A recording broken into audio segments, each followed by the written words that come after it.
Yeah, hi. Alrighty, ladies and gentlemen, it is time for your late out of date, early morning Smackdown review. I wanted to do this review last night, but I fell asleep. Yeah, let's just say Smackdown. Smackdown was a drag, okay? Smackdown being 3 hours. And just what they're trying to do, it's like they keep trying to do dumb shit. You know, they don't really try to make this show important, or they don't even do anything that has relevance or excitement. There's no excitement. You know what I mean? Same thing with Raw. The show had no excitement. I don't know what to really say. Alright, so, I don't know. And really, Solo Sikoa, again, I don't know.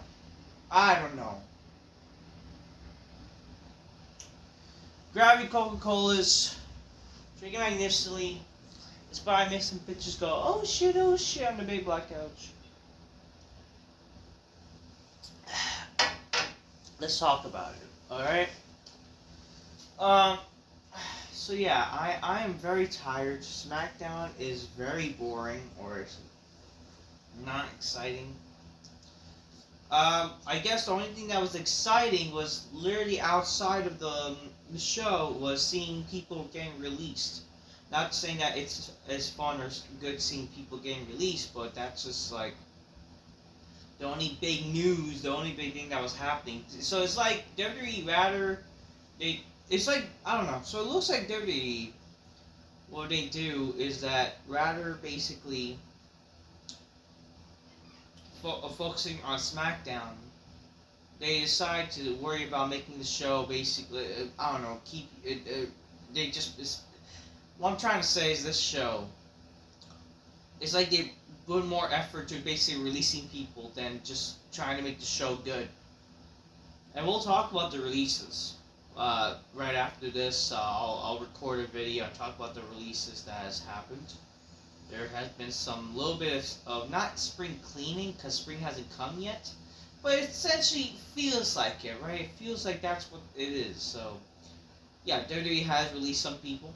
I think they released 6 people now? Apparently, yes, 6 talent cuts. We'll talk about it, and yeah.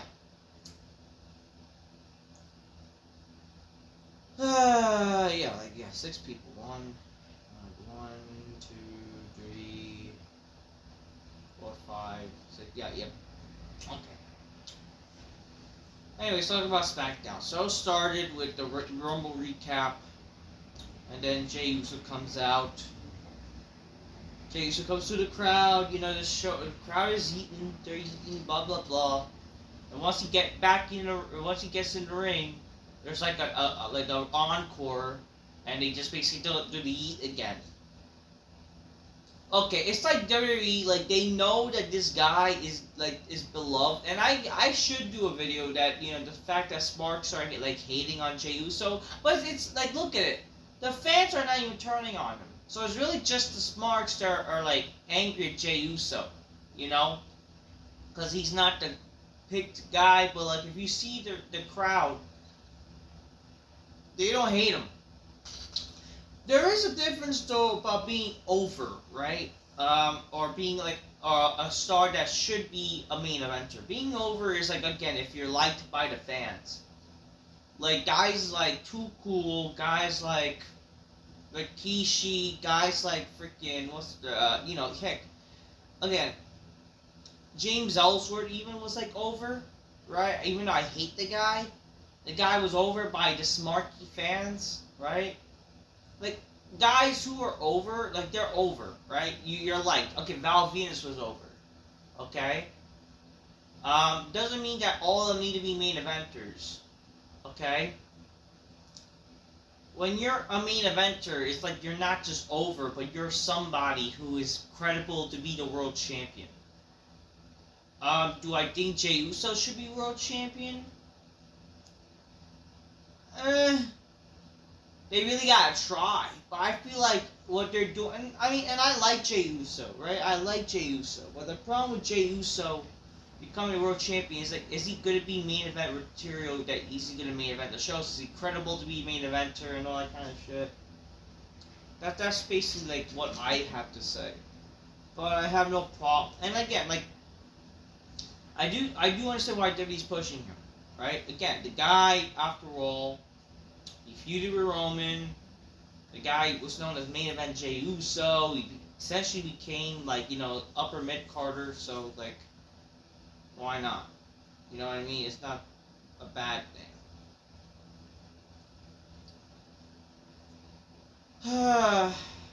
So I have no problem with Jey winning. It's just like, are they gonna really try to make this guy actually a main eventer? I mean, I hope.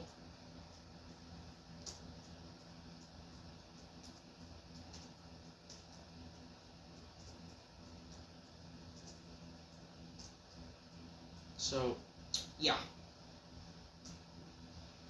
Anyways, the show started with Jey, but again, they really dragging that. They were dragging that for like, because again, that's gonna make people like tired. It's like, they know this is a thing that people like, but they're gonna just like, keep doing it. That's apparently what makes people like you.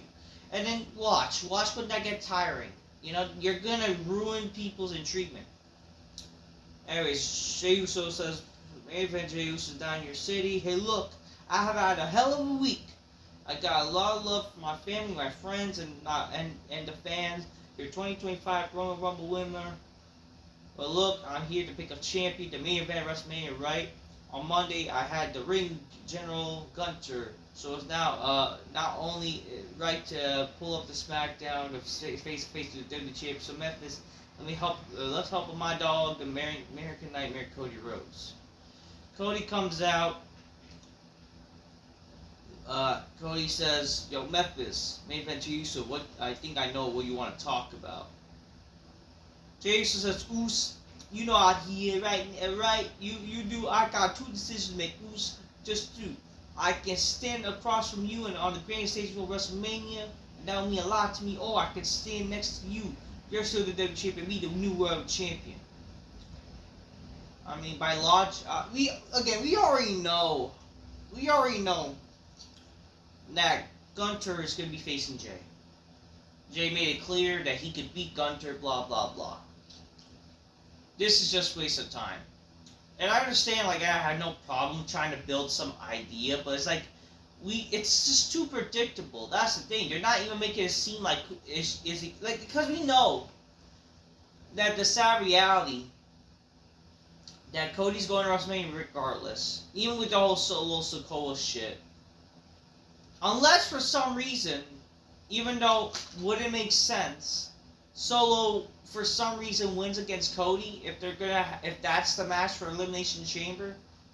But the problem is, like, Solo has, like, then he lost a few times now, and also, like, he lost a bunch of times to Cody, and he lost his credibility. Why should we even care if he wins? I don't know. I don't know. There'll be a lot of yarning if Solo wins the title. Let's be for real. I mean, it's already a bunch of yarning with Cody, but fuck, I don't know. But yeah, like, seriously, man, great. Cody Rhodes. Who is he gonna face? A lot of people think it's gonna be Cena, which, again, yeah, that's the big match to do. But like, the sad reality is, first of all, Cena hasn't won a match. And I do think that what they're gonna do is that with Cena, he's not even gonna win the freaking title, or he's not even gonna freaking face Cody. They're gonna do this thing where he's gonna basically coming up short right until he actually, like, close to retiring. That month that's coming. Maybe by SummerSlam time. They're gonna try to build up that idea, I guess. But I think that's what's gonna happen. Like, freaking with Cena, he's not gonna probably face Cody. I don't know. But again, who else is gonna be facing Cody? There's nobody. I don't know. People say, oh, Punk. I mean, they're trying to, apparently they're building to a triple threat or something. I do think that, the idea of, for some reason, if they're doing a triple threat match with Rollins, Reigns, and Punk, to me that's like not really lazy, but it's just like, why? You know? I understand the whole Rumble thing, but that easily could be a match if there's a title involved. To me, just having a triple threat match for no reason except of big implications like a future title match, then fine. But it's like there's gotta be a story involved.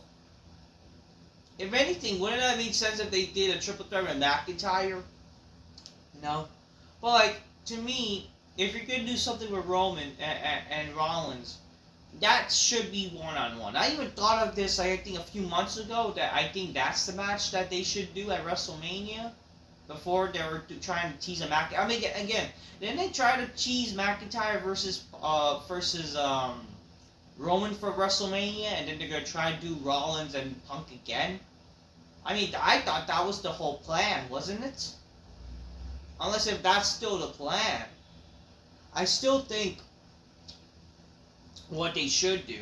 I mean, it looks like McIntyre, he might even face Priest. I mean, that's the rumor, which I think, like, even though that is like, really, that's what they're doing, it's not the end of the world, because you do have that whole idea that you could go back to the whole what happened with WrestleMania last year, where, you know, McIntyre lost the title to Priest and shit like that. You can always do build off something like that. You know what I mean? So I don't have a problem with that if that's the thing, but they gotta do something with him and Roman. As far as for Punk, first of all, I do think Rollins and Roman should happen as like a one-on-one match. Heck, make that Hell in a Cell.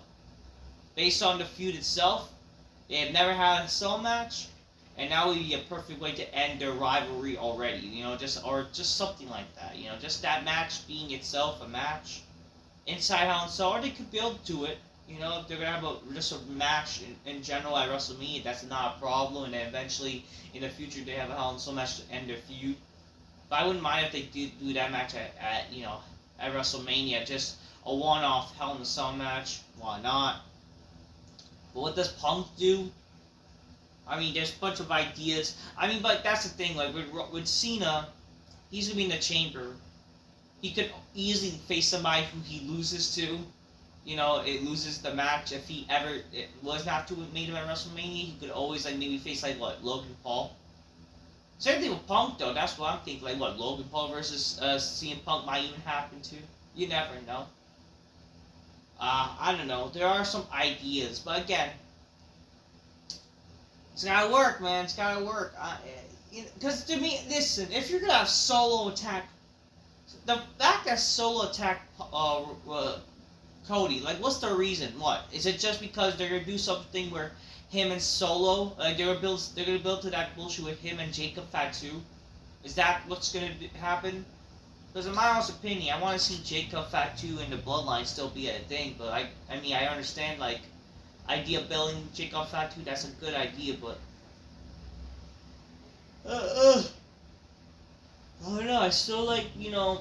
What's Tama Tonga gonna do? What's Tanga Loa gonna do? What are these people gonna do when they come back? You know what I mean? Or I mean, Tama Tonga's still there. What's he gonna do? What else?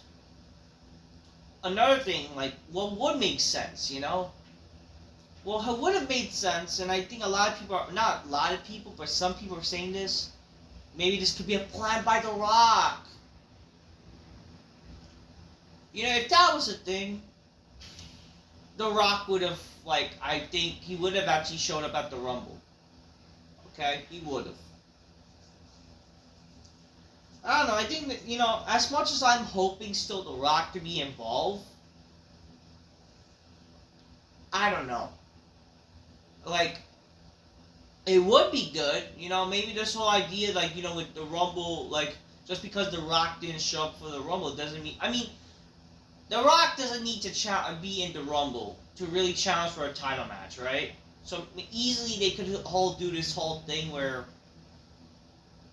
sure, Jey wins the Rumble, he challenges Gunter, but again, how does that make any sense for the person who's, you know, winning the chamber? I mean, you can always do this idea. I mean, I thought of this idea too. Why not have The Rock ends up being part of the chamber match last minute. He like kind of pulls like the whole Rumble idea, where I thought like his board powers, where he adds himself as like an extra entrant to the match. You could have Rock eliminate Cena in the end. That would be pretty awesome, honestly. And heck, you can even do stuff like that where, if you want looking for a match for Cena, have night 1 Rock versus Cena, and night 2 Rock versus Cody. That would be awesome. I do feel like The Rock needs to be at WrestleMania. Straight up. It really feels like the WrestleMania, even when, because this is the same week that, like, what? Around this time, the same week, this is when Rock returned and everyone turned on him, sadly. But at least, like it or not, you were intrigued with WrestleMania. Because you knew The Rock was going to be involved and they would do some shit. And it ended up being a good thing. They fucking made WrestleMania. The Rock being involved really saved WrestleMania. And he really did. Even the fans turned on him. He was able to make it work. Becoming the final boss. The final boss character, by the way, is so fucking cool. It reinvented The Rock, where it's the fucking best thing that The Rock could do as a character. Okay? Like, the evolved Rock is amazing, and we need The Rock at WrestleMania. If we don't get The Rock at WrestleMania, it's gonna be fucking boring. I'm sorry. It's gonna be fucking boring. I'm not even intrigued with WrestleMania this year, to be honest with you, at the moment. I'm not. I'm more intrigued with SummerSlam, because I think they're going to try to make SummerSlam more exciting. And that's actually a potential show I'm going to be going to. So, I don't know. But at the end of the day, man, like, I'm not excited. Let's just say. Especially, come on. Especially with the idea, if they even try to do Cena, like him and Cena, like really, babyface versus babyface, like, whatever. What does Punk do? He could always face maybe like Logan Paul, or he could face, I don't know, if for some reason, I mean, some people say it should be Punk versus Cody, which, because I understand that's like probably one of the last chances they're gonna have Cody Punk main events. Like, what's Punk gonna do in future years? I don't fucking know. Do I care? Anyways, Cody with Jey, he says, quite a choice to make. I spoke to the doctor after this week's ladder match. You know what they told me?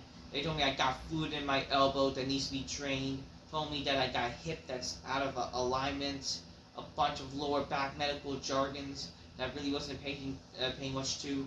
The doctor's a nice guy, and he's not the WWE champion. And one of the things that he left out is Jey is a good diagnosis. How full of heart is.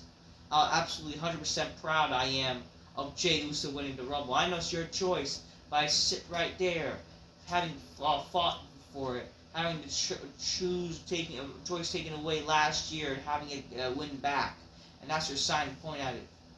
This is your WrestleMania, Jey, and you and I had great moments in the ring. In this ring, won tag team gold out of the elevation of 2. You know this arena is all about Bale seats, Bale Street. We'll do it again. You know what I'm saying. But Jey, as much as you have this choice, I have to go to WrestleMania and this title reign to be completed. And not only I have to go to WrestleMania, but not only have to be in the main event, I have to win. If you chose me, let's make a memory here. Tonight in Memphis, let's have some fun. Because this will be my last time, you feel me? It's just like whatever, okay? It's like the idea of like gaslighting shit, you know? The whole modern term of trying to fucking seem like the good. It's just so goody two shoes shit, you know? Then the Jacob Fatu comes out with Tamatunga. He comes out and says, "Yeah, okay. First off, Cody Rhodes, last year you took the power away from my family." And I said, "No, Cody, my family needs that title back," and which takes to you, Jey Uso, big cousin, Mr. Yeet Man, Mr. 2025 World Rumble winner. Hey, big cousin, don't get this twisted. Let's just keep at it 100%. If it was anybody to bring back the title, it ain't gonna be your ass. And it leads to Jey Uso super kicking Tamatunga on his own, and Rhodes tried to throw haymakers at Fatu, but then Fatu drops Cody with a running headbutt, and then Fatu's running down haymakers, and eventually Jey and Rhodes clothesline the Fatu over the top rope, which then eventually leads to this match being announced for the main event, which, whatever. Okay, I don't know, it's predictable. Very predictable. So, first match, Bianca Sassy Bad Bitch defeated Piper Niven, aka Doudrop, to qualify for the women's chamber match. First of all, let me just say this. They should be doing... I'm not a fan of the idea of, you know, this whole typical qualifying chamber match, or not just that. Actually, I'm not a fan of just them qualifying in general. I'm just not a fan also of like the whole typical now. They're treating the chamber match as a consolation prize, you know, and also like I miss the days of title matches being defended in the chamber. Like, why not have Cody defend his title in the chamber? Same thing with Gunter. Do we really need this whole bullshit that whoever wins the chamber goes on to face the champion who's not the Royal Rumble winner? Or at least, this is an opportunity where they could have easily done, you know, with like maybe one of the champions losing their title to the person and they have the match at WrestleMania.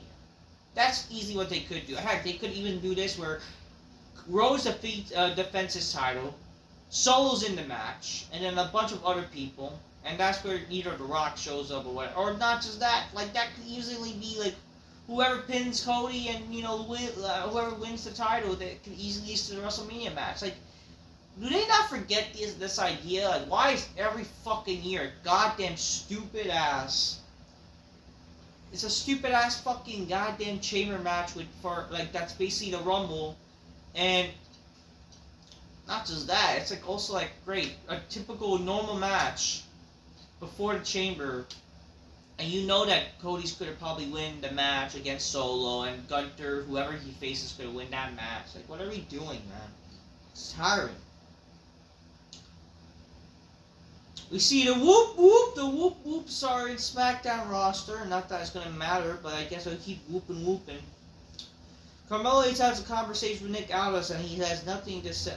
That he said there's nothing to say unless there's a chamber qualifier or an automatic goodbye like Cena.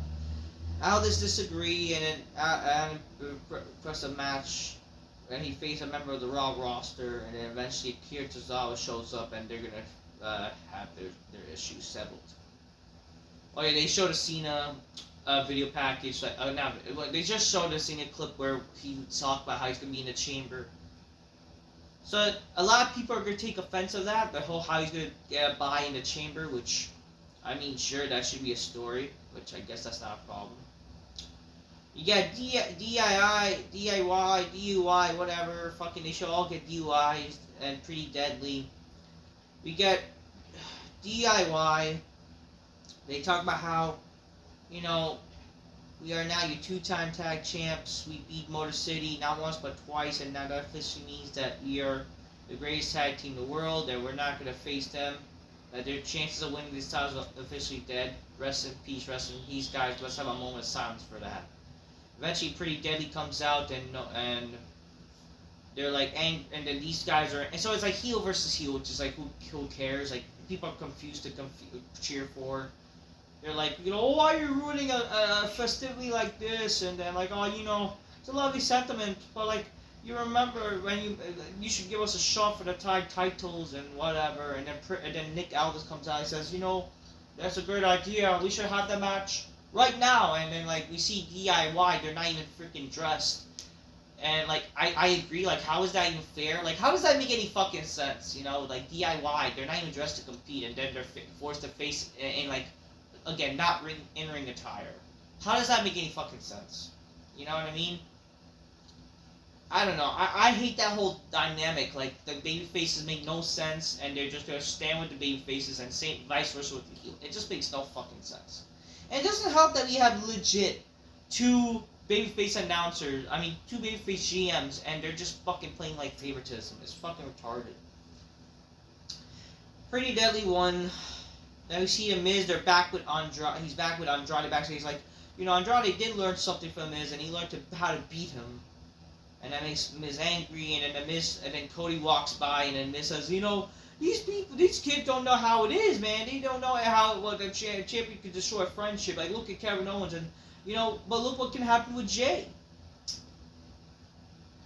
Whatever. Then we see Drew McIntyre come out, so they have so for some reason they're having, like, for the men, triple threat qualifiers for the chamber match. It's like, I don't know why, I don't know. McIntyre comes out. He says, you know what, Memphis, screw Raw.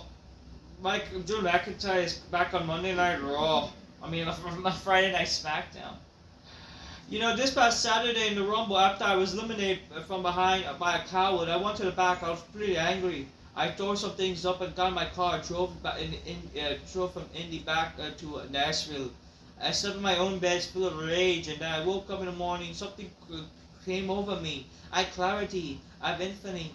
Got out of my big bed, and my huge house and environment. Raw is a toxic workplace.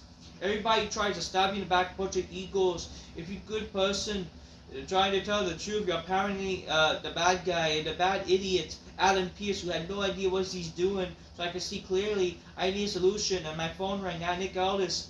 He says we're teenagers. He knew me since we were teenagers, and he told me, I want you on SmackDown, and I promise no more BS. You can finally be unleashed, and you're allowed to be Drew 100%. So why am I here? I'm here for you, Cody. Not specifically you, but what you got and you were stolen from me. What is mine? I'm here for the WWE Championship. So, this was probably the only best thing of the show, or one of the really good, actually, things I actually liked of the show, was this promo off between him, Jimmy Uso, and, fucking LA Knight. What they did basically is how there were reports of McIntyre leaving WWE after the Rumble and all that kind of shit. Like, there's like dirt she's talking about that, and the beauty of this, like, they basically turned into like a whole storyline, because they're like playing with the fucking crowd, like how the dirt sheet, they keep fucking saying shit recently, and they're like turning, which I like. I like that. They turn into literally a thing to fucking talk about. Jimmy Uso comes out. He says, "Is it me? Tell me it's not me, because every single week you're talking about you live in the past. You sound like an ex-girlfriend. Yeah, you're complaining about something from you, homie. Something wasn't home. You lost, and you out here literally acting like you don't have to earn your spot tonight. Tonight you gotta go through me. You gotta go through LA Knight. I'm here. What's mine?" And Drew McIntyre says, "That's cool. A couple weeks ago, I would have been angry at everything you said. I'm a different man, and now I'm cool. I'm cool, Jay. That was a fuck up, but you said it to his advantage." He said, "Sorry, Jimmy. It's been 20 years. I can still barely tell you apart. Actually, it must eat you up inside that you and brother so similar, just as talented, and maybe you're where you're at if you said yeet first." Jimmy says, "That's funny, Drew. Let me remind you who's standing in front of you, bruh. You see, this is big, bruh. This is big Jim. If I wanted to say yeet, I could say yeet. Watch, yeet." And then the fan says yeet. And he could say, if I want to say no yeet, I could throw like no. And then like, watch this. No. And then the crowd says yeet. Which, I guess that could be like a thing with Jay and Jimmy to do. So that's actually kind of cool. And then it says, let me run. Fuck, I lost my fucking spot. Hold on a second, ladies and gentlemen. So let me remind you, Oos, tonight I'm gonna get mine tonight. I'm gonna punch my ticket to go to Vegas, cashing those ships. I'm gonna get mine. You'll see me right there. There's a difference. Jay did his clock. What about yours? Yeah, Oos, if you wanna go wrestle Big Brother, you gotta go to a big gym. First, I'm gonna make it to a elimination, and you gotta go through me. But tonight, I'm gonna be living the past. I'm gonna right here. I'm gonna ready to kick your ass, Big Jimmy Uso. I'm gonna wrestle me, Oos." And now, like, Knight comes out. He says, let me get ahead and get right here. Big Jimmy Uso, Big Jim, whatever you want to call yourself, I ain't getting love for you because you're the one reason why I'm not the champion right now. Just a little over a year ago, so I ain't got any love for you. But I'm not going to complain about it. So I like how they mentioned that, I'm going to make a good thing about that. Tonight, if I could take a second, I want to say this. in my life, in my career, I want to be somebody that affects good change before I die. So I want to speak to all the men and all the boys here in Memphis tonight and around the world. If I'm from the bottom of my heart, if something rises in your life, it makes you feel that you have to cry, let it out. It's good for your mental health. It doesn't make you less of a man. So I was like confused when he mentioned this, but then it kind of made sense why he mentioned it.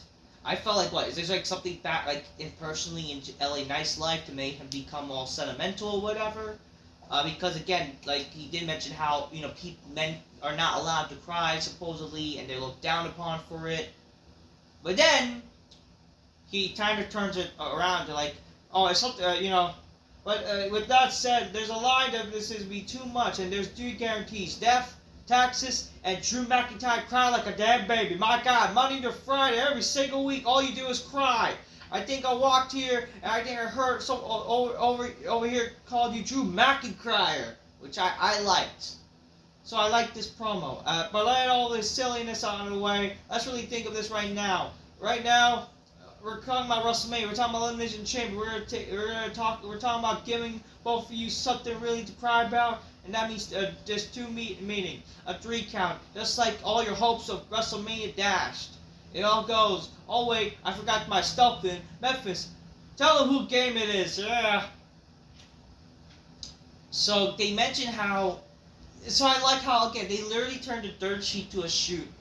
Where, oh, I forgot to get my stuff in. That's what people thought, that, oh, I forgot to get they forgot to get all what they had to do in, so.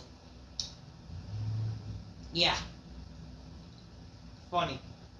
Third match. McIntyre defeats Jey Uso at LA Knight. Cool finish, by the way, where LA Knight did a BFT to Jey Uso, but that Claymore right as soon as he was doing it, and that's how McIntyre won. The match was not a bad match. I will say that. The match was not bad. Near falls or whatever. I mean, I didn't sadly care as much because of my lack of intriguing of the show, and kind of we already knew that McIntyre was going to win. But the match was not bad. I enjoyed the match for the most part. This was probably the only real good match of the show. And I did like that, again, because of the whole intriguing references, that's what made me care about the match somewhat. Some big moves that happened, some nice spots that made sense. That match was definitely good choreographed, I will say that, a bunch of near falls, it was made to see that McIntyre was not going to win, and then McIntyre did win with the ending. Cool finish. And yeah, this was definitely a good match. I will give, the match was not a bad match at all, so. I give that credit. That was a really cool finish. Byron Saxton is backstage with Damien Priest, and he says that McIntyre should be happy because had he lost, Damien complaining right now, I want to enter the Elimination Chamber so I can eliminate McIntyre. Then Braun Strowman joins conversation was like, Bruce, you shouldn't be carriage if you shouldn't have a carriage in front of the horses. I'll be fighting the chamber with fighting Strowman and Jacob Fatu, and you're gonna be in it. And then Priest says, I'm gonna be winning that match, Priest Cody. And that's what Strowman reminds, let me remind you, you're gonna be winning Royal Animal and a monster among men. Then they did show a recap of the Cody Rhodes, what is it, not Cody, some Monday Night Raw with Sami Zayn and Kevin Owens, and Kevin Owens has a promo, which, I don't know why they do this. Couldn't they just have a camera guy there? Why did they have to have this bullshit where Kevin Owens had a recording stupid promo? I don't give a fuck, this is the reality era, I don't care it's 2025 and everyone has head, I don't fucking care. Make it look real. You didn't see where Randy Orton, when he was at home with his wife, when Triple H attacked his house, he had a fucking phone camera to record his bullshit. I understand that was 2009, but motherfuckers, that still looked great and that made sense. You don't do freaking picture-to-picture interactions with a phone. You do it with a cameraman. Would it have hurt to have a camera guy film Kevin Owens speak his grievances? I don't know. Kevin Owens in his promo, he says, we've been through a lot of years, me and you, a lot. And I have been through it all. But what happened on Saturday, you see the scars, you see these stitches, you see these scars I always have going to have in my face, the trauma you can't see. but I can feel into my neck and spine the pain I've been through, and I'm experiencing right now, and I'll never go away completely. I have to live with that, and that's all your fault, because Sami, you stood there and watched while Cody tried to end my career. You know, I actually think he was going to end my life, and stood there and you did nothing, and then later on I watched the Royal Rumble. What did I see? You rushing to aid Roman Reigns. Someone beating him in a corner, and you saved him. You did nothing. You're a horrible friend. You're a disgusting human being. I will never forgive you. Never. I'm going to make you pay. You're going to pay. I mean, it's just like what? Sami Zayn, Kevin Owens for the billionth time? I mean, fine. You know, whatever. I mean, at least they have their storied rivalry where they always fucking fight forever. But, like, God, it's too much. I mean, I just think that this thing should have been done. Whatever. I mean, whatever. You know, I don't care. You know, it's whatever. It's fine. It's a fine promo. Makes sense, I guess. But it's like, whatever. We've seen this many times. I can't really hate for it because at least it's something. Fourth match. Carmelo Hayes defeats Akira Tozawa. You hear an update of Roman Reigns is going to be out of action for the time being after his vicious attack by Seth Rollins. So the guy who could build WrestleMania, they're just basically not going to use him. Okay, whatever. I understand they're trying to sell the injury, but great. You're costing your intriguing for WrestleMania. Jerry Lawler is going to have to I do. Oh, man. R-Truth tries to give Akira Tozawa some encouragement with the powers of John Cena. And then Akira's so angry or whatever. Then Truth congratulates Jey Uso from winning the King of the Ring. But says that, you know, he yeeted himself. And well, he says that Tozawa yeeted himself or whatever. Cody joins the conversation. And Cody asks Jey how's he feeling. And Jey would like to face Cody at WrestleMania. But it's all personal issues. He also has personal issues with Gunner. And he's undecided at the moment or whatever. Then we see Ric Flair Jr. come out, or Ric Flair, and boy, does this guy look like a dude. And then, like, oh, what's hi, Memphis? Same nature boy. So what is it tonight? Do you love me or hate me? When you boo me, you know what I hear, buddy? Woo! You see, what goes up make my mind, and that's good, and I live free, and every mind's mine. I'm a wrestling obsession. You're obsessed with my looks. No, I mean, the only thing that people are obsessed with is like, God, how you look like a dude. Obsessed. I mean, and you're clearly obsessed with your looks, because my God, then this bitch has literally made her face like even manlier than ever. What is this person trying to prove? And it doesn't help that this person. Why is it that WWE, they seem to maybe like make all these trendy looking bitches more attractive, or not? I mean, they don't look attractive. It's like they're trying to make them look more seductive and somewhat attractive when literally they don't. You know, like it's like equivalent to a tranny. It's like you're trying to force as a thing that this is not a tranny. Pretend this is a woman. Like, what are we doing here? Like, we know this is not a woman. Let's be for real here. Okay? Let's be for real here.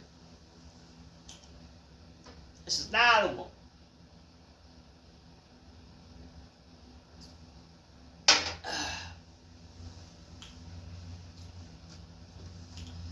I don't know, like...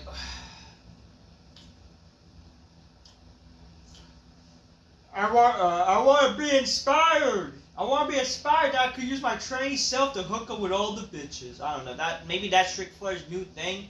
He's getting, in divorce after all. He's looking to... Who wants to train on the Ric Flair's highway? Woo! I don't know. Maybe that's Ric Flair's thing, you know? He's a man by day, tranny at night, looking to fucking get all freaky. It's 2025. He knows the bitch is a lesbian. But that won't matter to him because he's gonna fucking go on a fucking train ride, right? So that's what he's doing. I see you, Rick. You're pulling the whole gay off. I get you. He says, I want to be inspired. Who makes me inspired? I saw Rhea. I saw Julia. Not probably fan of the Asians, but I'm gonna talk to Tiffy, and then Tiffy comes out, and then first of all, Charlie, I want to say congratulations, welcome back. Honestly, I mean, nobody's bigger than Charlotte Flair. And I'm honestly thought W couldn't survive when he got injured, but everyone cared for like a day, and I punched my ticket, and sales went up, and guess who's on top? Me. Ric Flair then says, "Did you say something, sweetheart? You know, when I speak, you can speak. When I say you can speak, if you think that no, the women's claim to be a top, you need to cut in line." And then Tiffy said, "No, Charlotte, I've been in line myself. So in the moment I debuted and I've become already it, Charlotte. People say I'm a Charlotte wannabe. So next Charlotte Flair, so pick me because at WrestleMania now I'm not only gonna beat you, I'm gonna prove I'm no longer Charlotte Flair wannabe, I'm a Tiffany Stratton or whatever." Then first of all, for people saying that she's the next Charlotte Flair, like how? Like Tiffany Stratton is like way different than Charlotte, just because they both do moonsaults or something. I don't fucking know. Ric Flair then says, when I was in the ring with Rhea, I saw a kid. While you're here, I see a child begging to be a star. And then, so you got bang on your knees. And so she's like asking to bend on her knees. Like, and I was like, oh, what? Yo, she's asking to be on her knees? Like, damn, bro. Like, I know you got a dick, but like, fuck. I thought you knew that sexual harassment type of shit, bro. Nia Jax comes out. She saw some snacks. Then she comes out and then I don't know. She has a title shot again that was stolen for her. She's gonna get another title shot next week and whatever. She's not gonna, instead of facing the chamber bullshit, whatever. Ric Flair then says, "Well, this looks interesting. I'm gonna stick around and watch next week and see what happens." Woo. But then we see Alexa Bliss comes out. Because she has a qualifying match with Candice LeRae. So yeah, Alexa Bliss returns as she's officially a SmackDown person. She still sadly looks like the whole lolicon pedophile dream shit. Fiend crap, which I really hope they don't do some shit with her in the Wyatt Six. I really hope not, because I don't care. And that's just like, no, please. I would like Alexa Bliss to go back to being her normal self. I just thought this would be like a one-time thing. In honor of Bray Wyatt, but whatever. But yeah, Alexa Bliss, she defeated Candice LeRae in the 5th match. She did like a Sister Abigail inspired DDT. And yeah, that's how she won. The match was longer than it needed to be, by the way. Like, why does this match need to be fucking long? Myra Sachs is back with Chelsea Green and Piper Niven. Chelsea says she's going to be planning entering the Rumble match and winning her qualifier shit. We get a Street Profits vignette. How you thought you forget us? We ain't gonna be forgotten. We gonna get what's ours and shit. Me damn. Morrissey McGee Machine Guns are not running from a fight, and as the Lost Garza shows up after they lost and. Now, you want a challenge, you'll get one, blah, blah, blah, predictable bullshit. In the main event, Cody and Jey Uso defeats Jacob Fatu and Tamatunga. The match was whatever. I didn't really care for it, honestly. The match was whatever. It wasn't a whatever match. Just a plain match. Like, I would think they would try to do something. I mean, I would hope they would try to make the team strong. During this match could have been short. Then they could have had, literally during this match, Solo just comes out and attacks him. And that could have been easily said and done. Or maybe that could even build the issue between Jacob Fatu and Solo. If you're going to have that whole plan idea, if that's what they're going to do.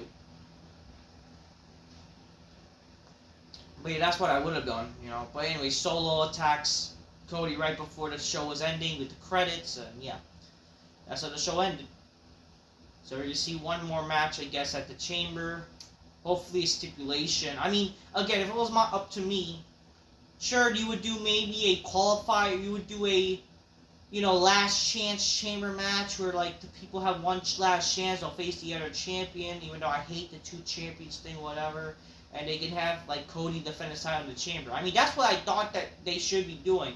I'm not saying they should do 3 Chamber matches or 4s, Like, they should be doing 2 Chambers, Where, like, why not? The freaking, one for the title, one for, like, maybe a qualifier. I don't fucking know, man. I don't know.